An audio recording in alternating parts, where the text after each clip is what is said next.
Good morning, everybody, and we are live with Wolfgang Vadlar, who is third horn of the Vienna Philharmonic. If you've ever had any questions about single F horns and the Vienna horn, now is your time to type those in and to ask those. I'm certainly one of the most curious people about the Vienna horn, and I'm so excited to get to talk to Wolfgang about being in the Vienna Philharmonic, the New Year's concert, all these things that I've always wanted to know. So we're going to go live with Wolfgang.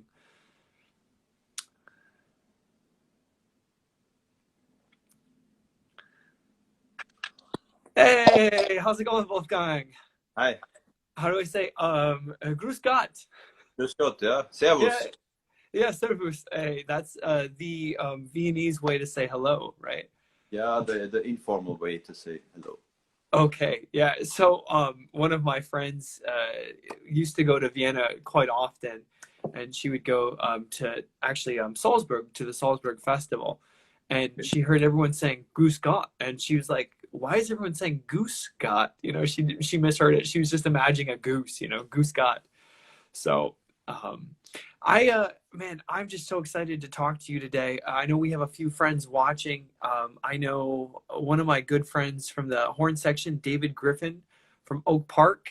He's watching, and he said "Grüßen aus Chicago." Okay, And grüß. David is the fourth horn in the Chicago Symphony, and also one of the members of the Prairie Wind Quintet and the Chicago Symphony Brass Quintet. So I know David is really, we've both talked about how much we love the Vienna horn. He got in touch with Jungwirth, who's one of the famous Austrian horn makers. Yeah, And he's probably the only Austrian horn maker okay, so from Viennese horns. is he the one that you would recommend if I was going to start looking at Viennese Uh, horns? the Yamahas are also very good. It depends on which you like more to play, which is more comfy for you to play. So both are really good. Okay, fantastic. And David got in touch with Jungwirth about possibly one of the Viennese horn makers, or Jungwirth making the Wagner tuba for us. Yeah. So yeah, we tried the Wagner tuba. We had a set of 4 Wagner tuba delivered, and we got to play quartets from the Bruckner.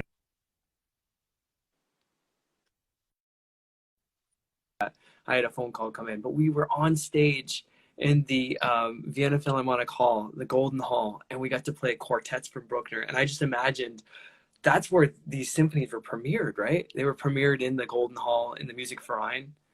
I not all of his symphonies, but most of them, I think. Wow. Yeah, and it was just the sound in there was just like, what is it like to work there on a daily basis? I don't know if you on a daily basis there, I think you don't recognize how great it is in reality.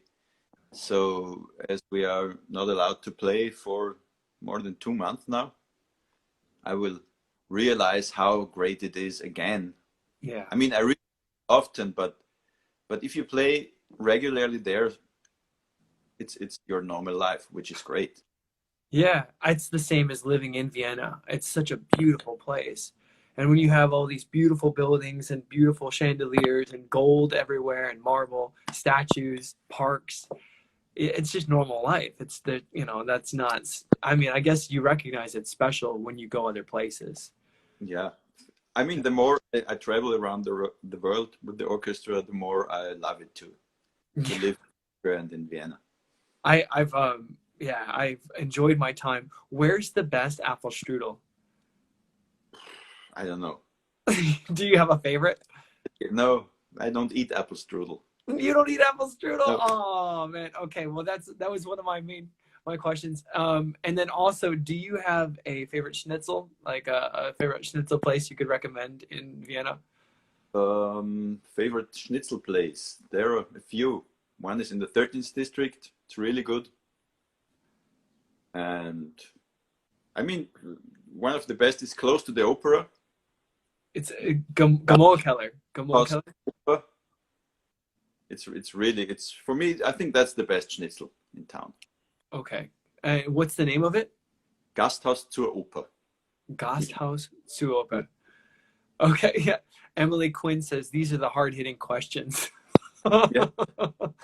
So, yeah, I just, man, I'm really excited. Could you tell me about the relationship between the opera and the Philharmonic? Because I don't think, I don't really quite understand it. I believe you have to join the opera first, and then after a few years in the opera, then you're able to join the Philharmonic. Is that correct? It's correct, but not perfectly right. Okay, could you explain that? The opera orchestra and the Vienna Philharmonic are are the same people. Mm. So in the opera we are employees, normal employees, and as the Vienna Philharmonic we are self-employed. So you win the audition for the state opera. Mm. You only can audition for the state opera, and then you join immediately also the Vienna Philharmonic. But it's my English didn't talk English for a Oh long time. man, hey, you know, it's we understand perfectly. I mean, I couldn't do this in German, so, but yeah, at first you join the opera, and then it's kind of an But extra. immediately all the concerts with the Vienna Philharmonic Orchestra as well. But to be allowed to call yourself a member of the Vienna Philharmonic, it needs a 3-year probation time. Oh wow. But you do the same work from the beginning on. Okay.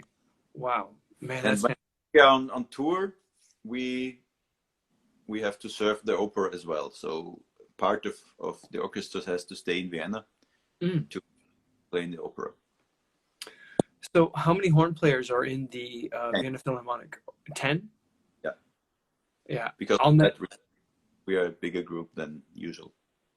I'll never forget getting to hear you guys play John Williams. Like I remember, you know, there was, you know, John Williams was in Vienna the same time that we were. And, you know, we've played these John Williams pieces, I don't know, like 20, 30 times at least, you know, but we only do them on like, you know, 4th of July concerts, Memorial Day concerts, and occasionally we'll do them as like a pops concert. And for us, that's like, you know, hey, we're playing the movie music and we're doing something as outreach to really bring the audience into our hall. Mm-hmm. And what I was blown away with is just, well, number one, you had 8 horn players on stage for the John Williams. Everybody wanted to play this concert, so It was, instead of 4 horns, so.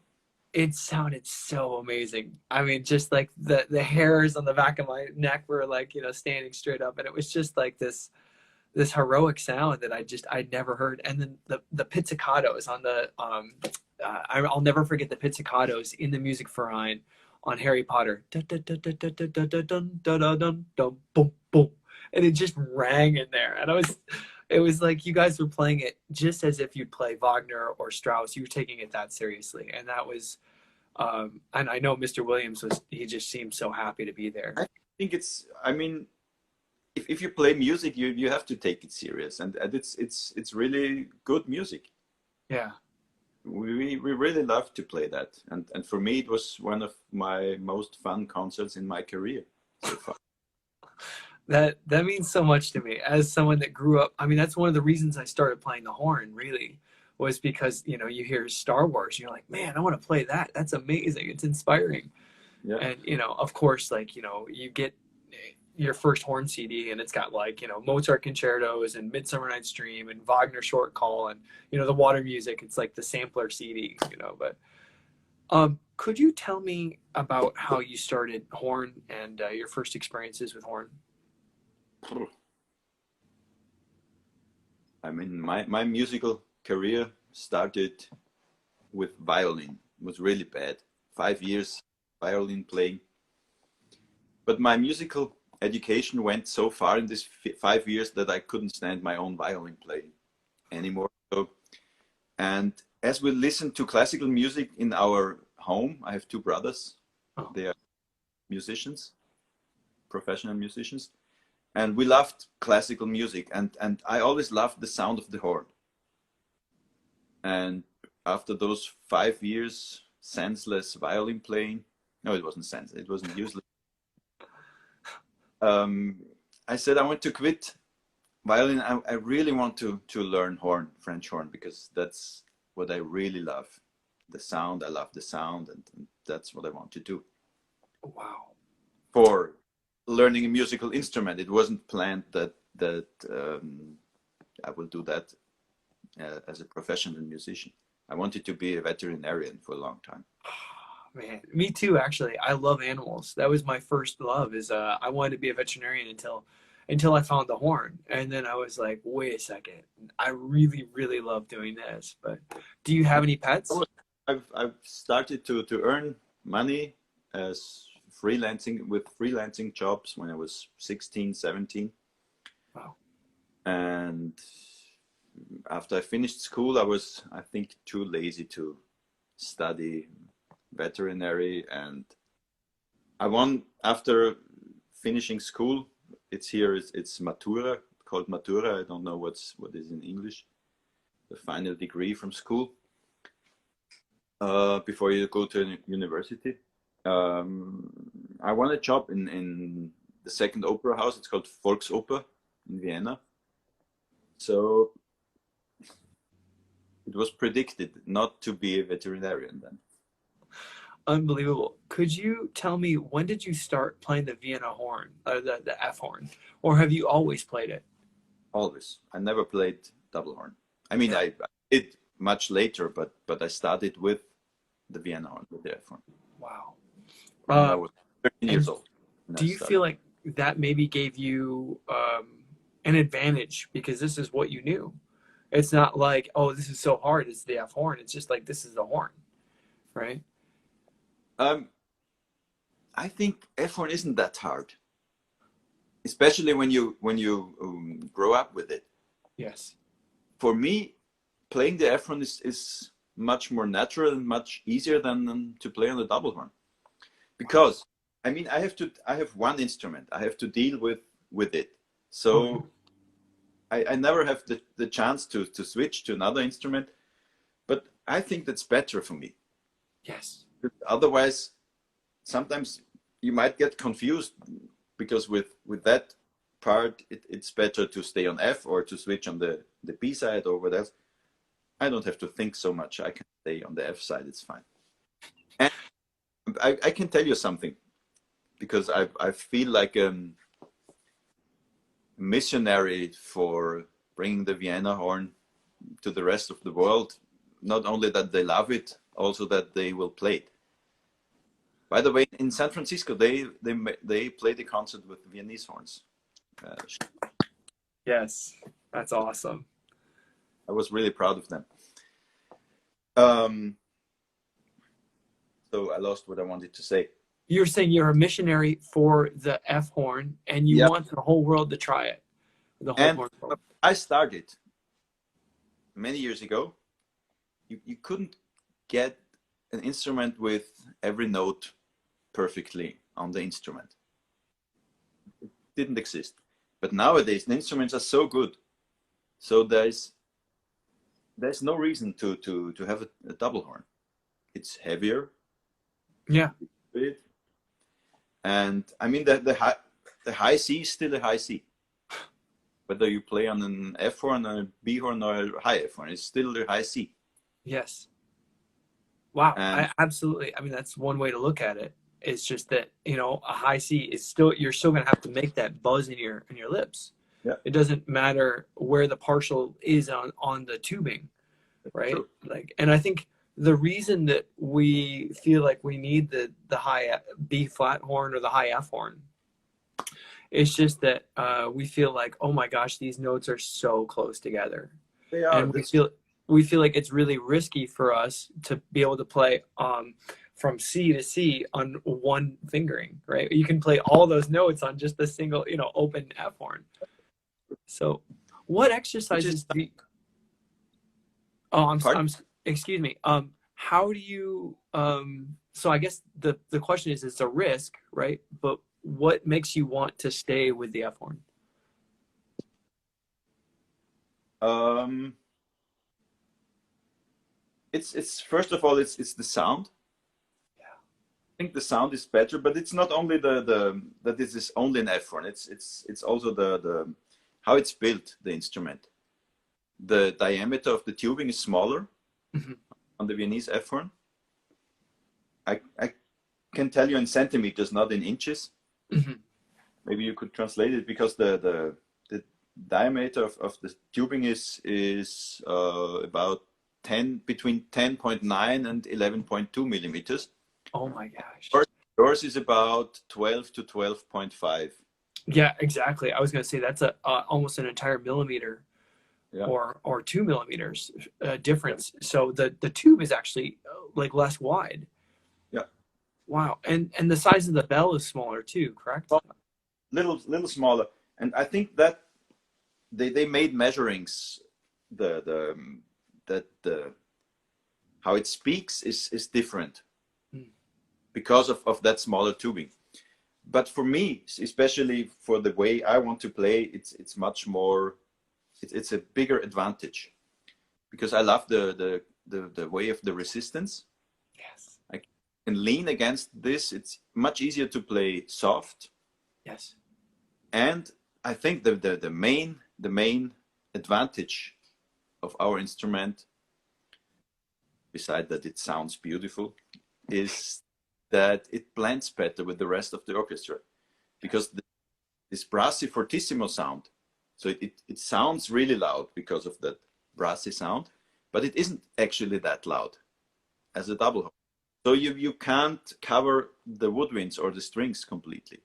Oh man. The double actually can cover the whole orchestra. Yeah, I get that a lot. Hey, Les, like I always get the hand, or like the conductor. We still can play too loud, but we can't cover the whole orchestra. It's not possible.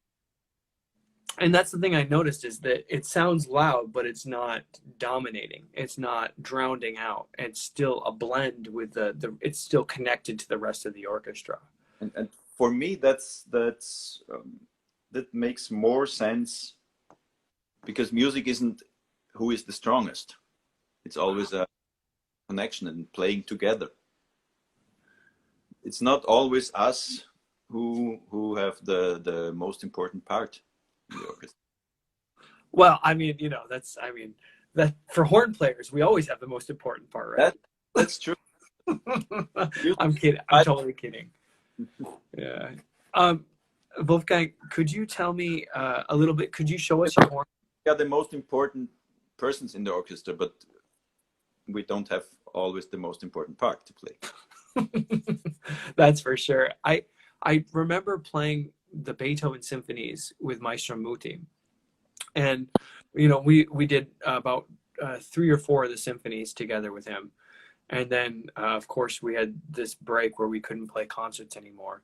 But I remember playing Beethoven 3, and of course it's a piece that we've played many times, but Maestro Moty said, no, less horn, you're not the melody, less horn.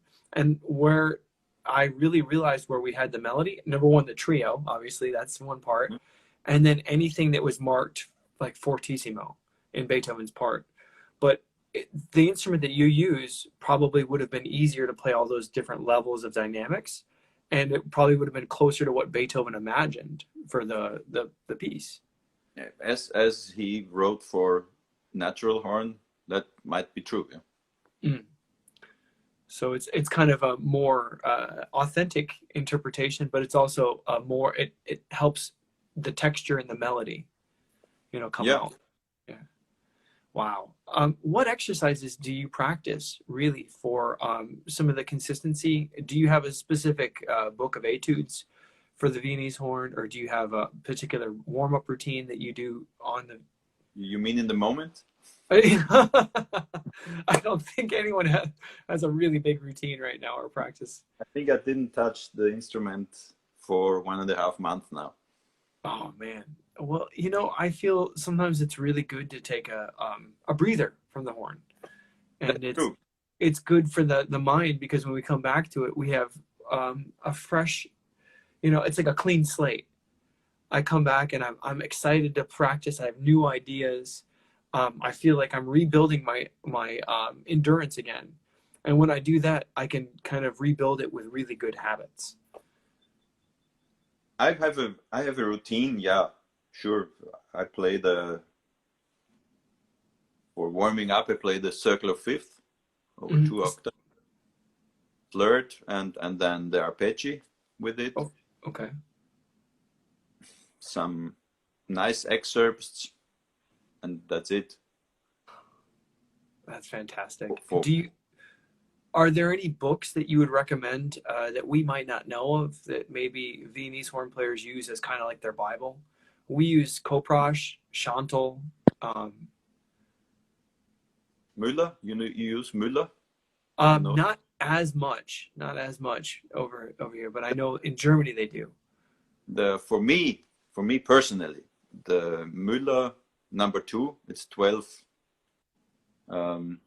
etudes. If I really want to practice and build up endurance and everything, I play all those 12, and this gives me everything I need for the orchestra. Okay. For me, it's the perfect thing. And is it transposing as well, or? You could. Okay. You spell that Mueller, correct? Mueller? Someone asked. Yeah, Mueller. Yeah. Fantastic. Could you show us your horn? Yeah, sure. Coincidentally, I have it here. Hey, fantastic. So it's beautiful. Beautiful. So I think a little bit, so. Yeah, you've got some bling, man. You've got some gold, some silver. Yeah, as I'm getting older and the embouchure gets weaker, the instrument has to be more shiny than the. I'm gonna get my horn lacquered. After coming out of quarantine, I'm gonna get at least a little shiny. So could you describe the valves, because I know it's a different system than our rotary valve. So they're called a Pumpfen valve. Yeah, it's a. I don't know if you can see. It's a double piston system. Okay. So the air goes in like here. Okay. You press the valve, it goes through this tube, then through the slide, and through the other tube back in the main tube. Okay. So yes. From here it's better. Oh yeah, for sure. Yeah, that's a little bit better for us. Easier. Yeah, it's easier for us to see. And so basically that arm opens up the piston. Yeah. Okay, so there's one piston that goes down, and then there's another. Both pistons go down. Okay. Because wow. Because if you see that. I see, it's double piston. So what you mean is there's a piston on each slide, and then the air goes down the middle. Yeah, right. Okay. Man, it looks like there's not a ton of resistance to your horn, but with the smaller tubing, maybe there's more resistance. I don't know. It's I think much more resistance than some of my colleagues like. But for me, for my way of playing, it's perfect. Could you tell me about the crook? What is that, the crook up near the top? The historic thing from the natural horn stuff. Yes. So it's called the F crook. Okay. And I mean, you have a mouth pipe, a lead pipe. Is it called lead? Yeah. Lead pipe. We have the same. It's much shorter. It's going from here to here. Okay. But this wouldn't be too short for the F side, and then you get this thing just to make it in F. Huh. So you can change the key with adding a different crook. I could, but then the length of the slides wouldn't correspond. Okay, so you pretty much like leave the same crook in for the whole concert. Sometimes, I mean, there are some Falstaff or there's a Mahler symphony. You have to play the low E. Oh yes. And it's not it's not possible on the F horn. I mean, I can bend it down, but sometimes we use just an A crook. It's a really short just for that, just for short. Oh, no kidding. Oh, so would you use an A crook as well for Beethoven 7? No. No, you just play that on the F horn. F horn, or sometimes on the high F horn. Is so they do have a high F Yeah. Viennese horn. No, it's not a Viennese horn. It has rotary valves. Oh, The old high F horn, which has the same tubing like the Viennese horn. The 10.9 millimeters. wow. That's fantastic. This is so interesting for us. And then you can change the crook, I guess, as like to feel different, feel the way that you would like it to feel. Yeah, I mean that for the character of the instrument, that's about probably 50%, the crook. Okay. You still have a really good horn. If you have a bad crook, it won't work. Wow. Yes. That makes the same way. But the crook is completely different maker. It's called Hagstone. Coincidentally found that crook, and it fits perfect to this instrument. Oh, fantastic. So there are different makers like mouthpiece makers that make the crooks. Yeah, this guy also tried to make a Viennese horn, but didn't work. Okay, but the crook did. So that's good. He made a lot of crooks, but not many of them really worked well. Well, when I get ready to buy my Viennese horn, I'm going to consult with you on what crook and what horn. And is there a different mouthpiece than the double horn? Yeah, it's a little. You won't. It's rusty. Yeah. You won't realize it from the outside, but the inner shape is more like this, okay. Instead of this. Okay. Not the cup size, it's more I don't know, a funnel. We would say a funnel. Funnel. Yeah. Wow. Okay. Wow. Fantastic. And the reasoning for that is again for sound or to help feel better, or? No, I think it's just for the sound. Yeah. I mean, I have to say but I have to tell you something. I once had something like an interview about Viennese horn, the difference with double horn, and I had a colleague from the Tonkünstler Orchestra, a really good horn player who studied with Baumann, and I asked him to help me out with that, because he comes from a completely different school. I've studied in Vienna. I grew up with the Viennese horn sound, and we played the Nocturno, Franz Strauss, which is easy fingering and not so hard to play. So I played it on the Viennese horn. He played it on the double horn. Then we switched horn. So for him it was hard. He had to play it on the F side, because he usually plays only on the B side. And to make it even, I tried to play almost everything on the B side with fingering mistakes. But still, I sounded like I sounded before, and he sounded like he sounded before. So, I mean, the sound isn't only the instrument. Wow. It's how you grow up, how you have it in your mind, how you learn it, and then you get this sound out of almost every instrument. Wow. Because I mean, you see our violin section is really for the sound, but they use the same instruments like the rest of the world. There is no Viennese violin; doesn't exist. No, yeah. No. So it's kind of a little bit technique and 90% imagination. Yes, that's it. Absolutely. It's like it's in our sound. It's what we have in our heart and what we have in our ear. That's fantastic. It's so great to hear you say that, because I think sometimes students or myself even, I've gotten hung up on, oh my gosh, if I just have this horn, then I'll be able to fit in with this section. Or if I just, get a new horn, then my problems will be fixed. Right. And it's like, that's something really funny for me, that so many horn sections in the world, they are fixed to a certain maker. Yeah. I can't understand that, because we have, I think it's almost half the section play Yamahas and the other half plays the Jungwirths. Yeah. Who cares? Wow. Really important is what comes out here, not who made this for me. Wow. Yeah. I mean, that's such a great lesson for all of us. You know, it's just like, hey, you know, don't care about the equipment. Let's care about what the end result is and what you're saying. Equipment is important, Yeah. but not the maker of the equipment. The equipment has to be good for the player. I have a sound imagination, and I'm looking for an instrument which helps me best to produce this sound.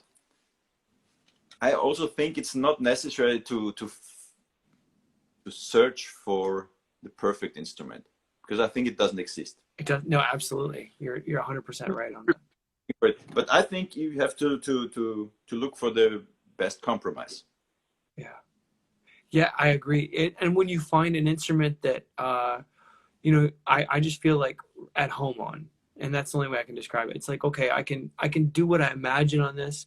It's comfortable. It's not perfect, but it works. I know the limitations. You know, it's like just like any relationship with, like, you know, whether it be with like a you know, partner or a friend, you know, that relationship's never going to be perfect. Yeah. But we know what's good about it and what's, you know, what doesn't work, and we stay away from the things that, you know, we don't talk politics maybe with our at the dinner table. I can show you something. I mean, this is a really old instrument. It's I have it for, I think, almost 26 years now. Wow. I think it's the oldest Jungwirth played in a professional orchestra. And it's for me it's perfect, because it fits to the style I want to play. Some things are not perfect, but there are some tricks to make it better. Whoa. Hey, it's that like that matchstick trick that Dennis Brain had. You know, like, so Dennis Brain had a colleague, and he had this this high B flat that was a little squirrely on his horn, right? And Dennis goes, "Oh, give it here," and he takes a match and he breaks it, he stuffs it down the tube, yeah. Right? And then, like, you know, it kind of went in between the thing, and he gave it back, and he's like, "A match in my horn," and then he tried it, and his high B flat was fixed. That's the same here. It's our F. It has a without that it's like brr, brr, a little bit. With that it's perfect, and it's the correlation with your high B flat on the B side. You're right. That's absolutely. And I had some American students here. They had problems with their high B flat on their instrument on the B side. So we put the wire in the slide, first slide from the B side. It was good afterwards. So I mean, it sounds strange, but I mean, if it works, who cares? Oh man, it's, you know, it's like little tricks like that. You know, we just find something that kind of, like, you know, hey, it works. I don't know why it works, but it does. But that's fantastic. For the second as well, so it's for the F sharp. Oh, okay. Can I ask what it feels like to play the New Year's Eve concert? The New Year's Eve concert is one of those concerts that's watched every year all out throughout the world, and actually New Year's Day, excuse me. And for us, it's like my grandma used to watch it, and she got so much joy from watching these broadcasts in her home in Lansing, Michigan. And just to know that, like, you know, you play that concert. What does it feel to give that kind of joy and have it be a tradition every year? It's hard to express, because I mean, as many people, I grew up with that concert. I listened when I was from a baby on every year to that concert, because my parents was watching it. And then in 93, or it was 94, New Year's Day 94, I played the first time. So it was really incredible. Now it's a concert a little bit harder than some of the others, because you have all the cameras and lights. It's really hot. It's about something like 31, 32 degrees centigrade. Oh man, yeah. There's no air conditioning there, is there? And if you have an allergy to flowers, it's also hard because of all Oh, the flowers. wow. Yeah, absolutely. Yeah, I guess I didn't even think about that. But I mean, knowing that so many people are watching that and having joy, it's a great feeling. Yeah. But Could it's a you? hard because I mean, we start with the rehearsals about 27th of December, and we played on the New Year's Eve on the 31st of December as well. Yes. So after that, you want to celebrate a little bit the new year, but you have to be careful, you know, because they, you, I didn't think about that. Yeah, of course, if you have a little too much fun on New Year's Eve, then the next morning you're like, all right. once I was much younger and with the colleague from the horn section, I won't tell you who it was. He was alone at home, me as well. So we went out after the New Year's Eve concert on the 31st. And we ended up coming from the bar directly to the New Year's concert. Oh my gosh. Embarrassing. That's it's New Year's Eve, right? It's a celebration. And then you have a few days off, I take it. You have a few days. No, on the 1st of January tonight, we have to play in the opera Fledermaus. Oh, that's right. Yeah, that's the traditional Fledermaus performance. That's the hard thing, or also the good thing in that orchestra. In a concert orchestra, if you play a concert series and then your colleague plays, you have 1 week, 2 weeks off. Yes. I can tell you one of my harder weeks. I remember we had Mahler 3, we had the Ring, the complete Ring. So we had rehearsals for Mahler 3, we had rehearsals for the Ring, we had Salome in the opera. For example, we have those subscription concerts. It's Saturday afternoon at 3:30 and Sunday morning at 11. So we played Mahler 3 on Saturday 3:30, and at 8 o'clock we played Salome. The next day, Mahler 3 at 11, and at 5 we played Götterdämmerung. Oh my gosh. So I mean, it's, and that's the thing I think I worry about. Like, man, I get all these questions like, hey, like, what is overplaying? How do you manage yourself so you don't get swollen? Or so, like, if I don't feel right here, how do I still go and play a concert? And Bud Herseth, the principal trumpet from the Chicago Symphony, used to say, 95% of the time it doesn't feel right, but I still go out there and I have that sound in my ear and I just play. when I started playing in this orchestra, or when I first subbed in the orchestra, I thought after that I thought I won't be able to play in this orchestra, never, because I can't play that soft, I can't play that loud, and I don't have half of the endurance those guys have. But you grow with what you're doing. Yes. Yes. And I think it's hard, but it's one of the biggest advantages of our orchestra, that there are not many orchestras who has to play so often together.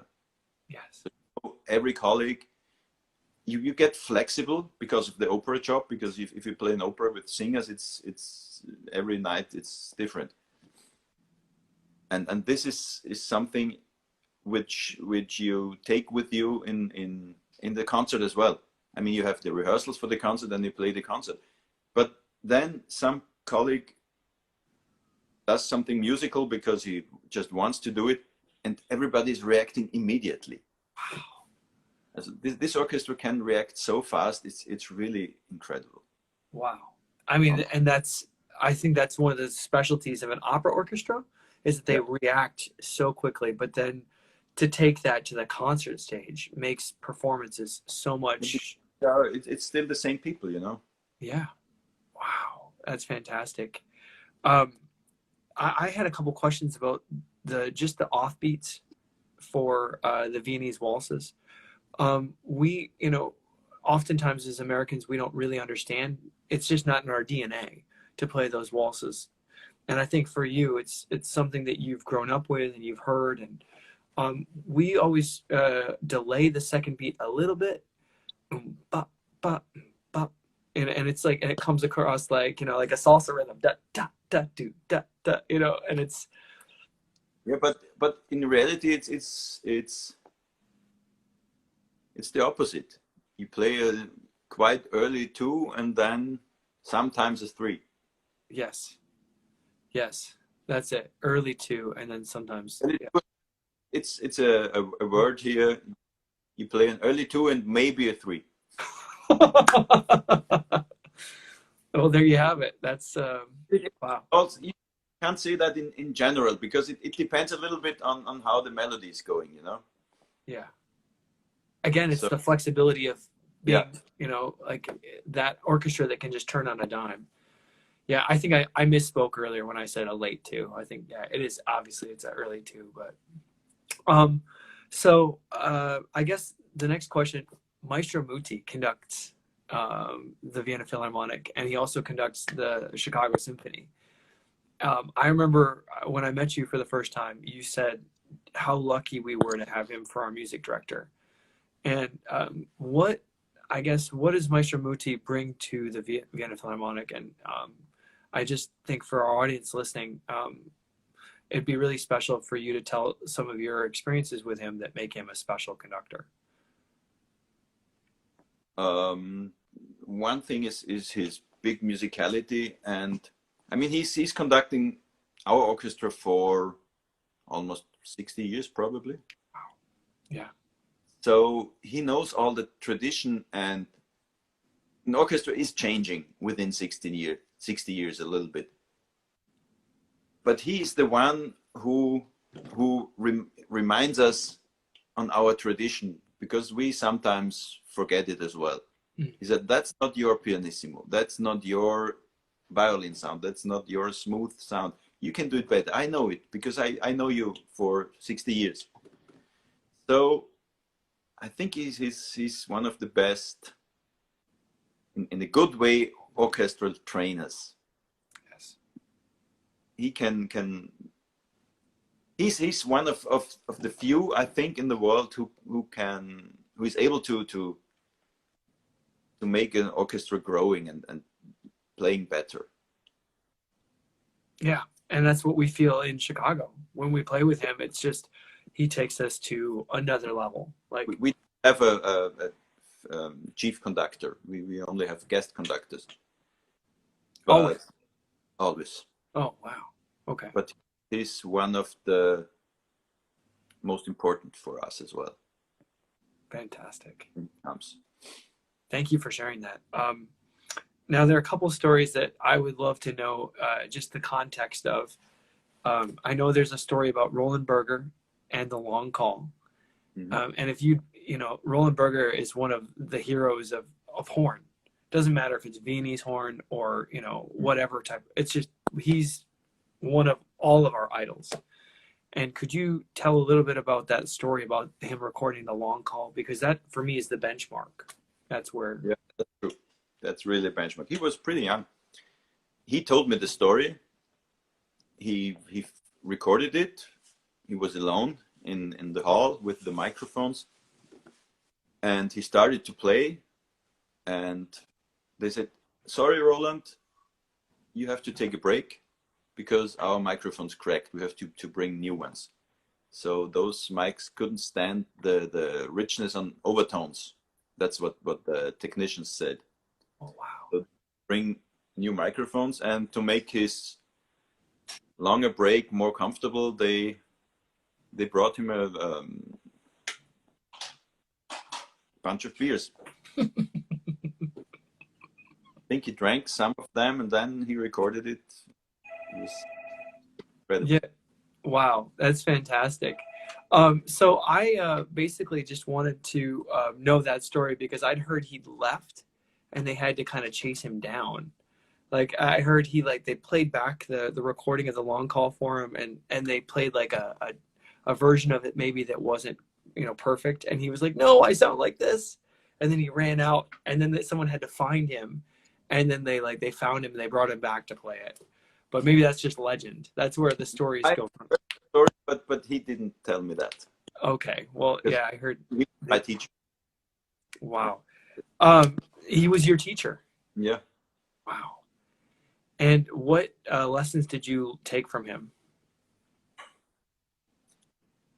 I started horn with another teacher, and after 5 years, I had, I think, all the problems a horn player can have with sticking tongue, couldn't release the tongue and stuff like this.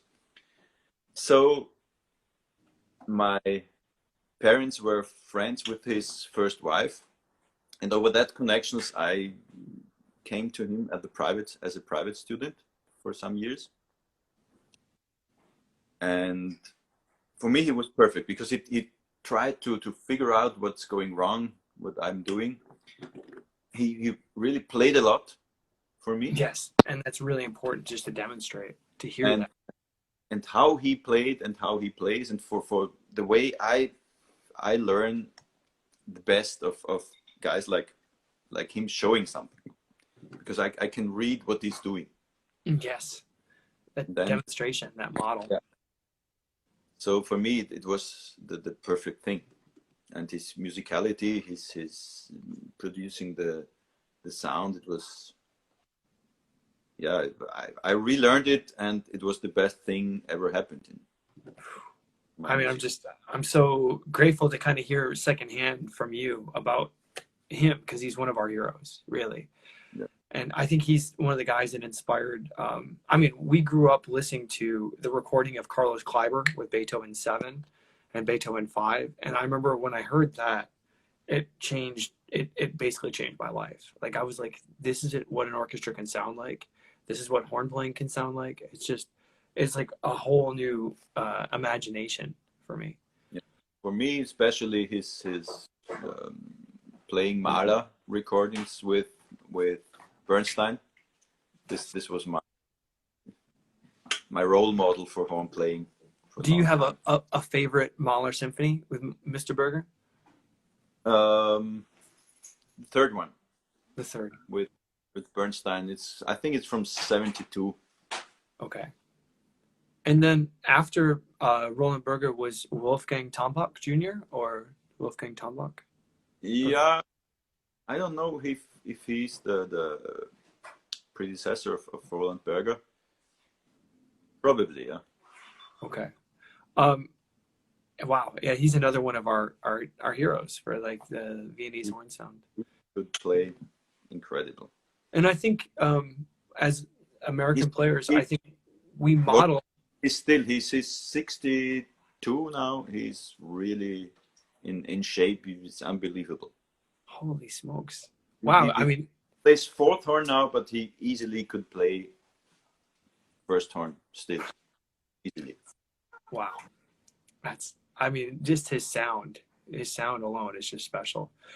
Lastly, I wanted to ask you about the Viennese horn sound CD. That's like the album where you recorded the movie music, Back to the Future. You recorded, all these great horn works. You were a part of that, right? No. No, you weren't. Okay. Well, I just have to tell you that CD particularly inspired us. Like we were, and I think Roland Berger did he was kind of the producer. Okay. Wow. Well, we were listening to that album, and basically, I mean, it was just like, this is unbelievable. We were in our 20s, and we're all, like young music students, and I remember hearing that, and just like, we'd listen to it, we'd drive to school to get our lesson, or we'd drive to rehearsal, and we'd be like, yes! Like, these are from the different orchestras in Vienna, horn players, and I think even some advanced students played in this. Yeah.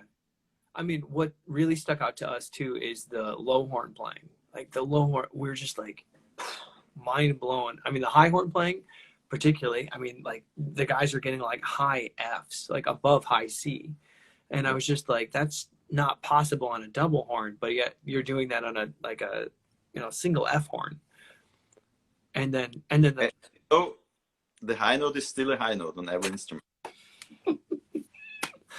unbelievable, and that's really really fantastic. No, that recording. I just have to say, like, if you ever see Mr. Berger or if you ever see any of the guys that played on it, just tell them how much that shaped the American, like that shaped us. It really did. It was like there was a London horn sound that came out, and then the Viennese horn sound came out. And it was just life changing.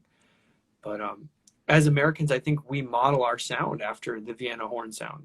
Like that's where we try. That's our model for tone is the Vienna Philharmonic. I mean, Chicago was I think always was pretty close to what we imagined from horn playing. Hey, well, it's just great to be a part of this fantastic orchestra. I know you have to probably get going here, so before we go, could you just say like what thoughts would you like to say for students? Like what pieces of advice would you love to give to them?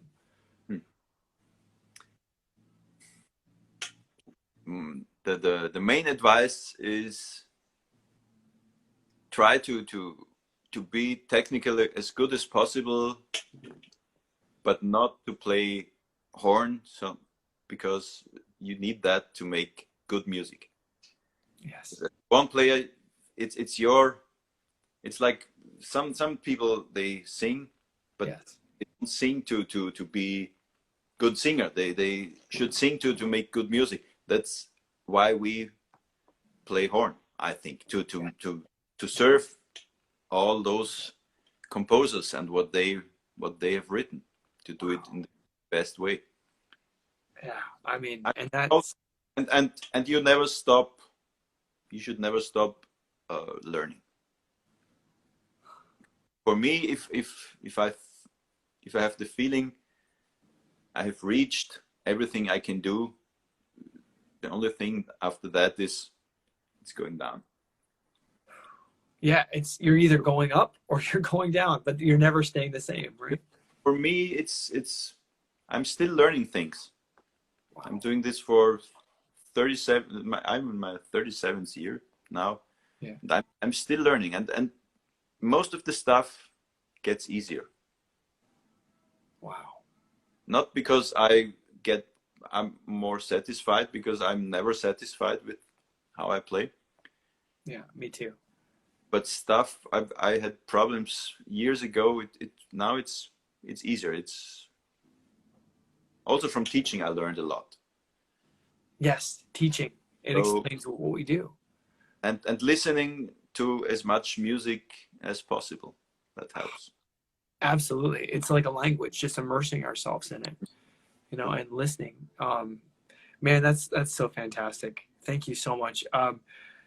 Just lastly, why is music and the arts? Why are music and the arts so important, especially right now? Like, what have they given you?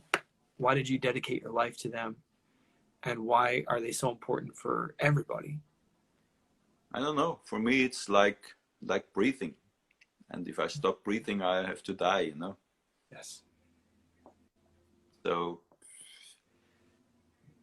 life without music is, for me, isn't imaginable. Yeah.